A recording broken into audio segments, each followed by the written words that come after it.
It teaches us about our past, our mistakes, our achievements, where we come from, and where we're going. This is a sad fact as well, but it's a true fact, that in all of Canada's 13 provinces and territories, in only 4 is it mandatory for a student to take a history class in order to graduate from high school. Sadly, British Columbia is not one of them. So how do you teach young people about the history of Canada? Well, that's where museums like the Royal BC Museum and the new Canadian Museum of History step in. This is the first ever partnership of its kind in Canada. The Royal BC Museum is the first of about 12 museums across Canada to sign an agreement to share collections with the new museum, creating a countrywide museum network.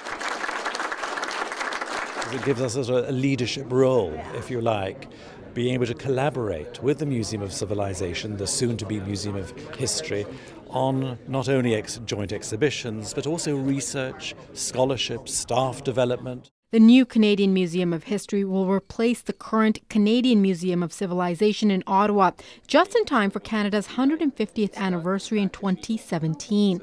The building will be renovated with a $25 million investment by the federal government. With 50,000 square feet, the museum will be able to share the history of Canada from the beginning. So we're going to start with First Nations, and the hall finishes right now in the 1970s, so there's almost 50 years of history missing there.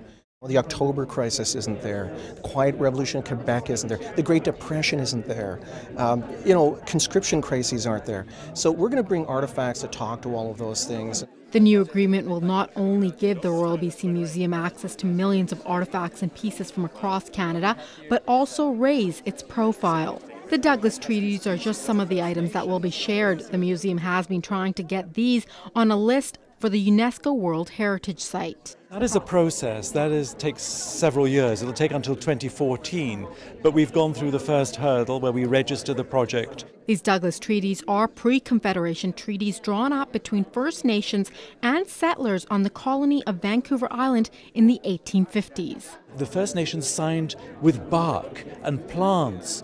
So here you have a document that has actually been created, is written as if Charles Dickens had written it. The artifacts also include a gold nugget and a pack saddle. These items and the other 7 million items from the museum will be shared with the largest museum in Canada in about 4 years. In Victoria, I'm Sucheta Singh.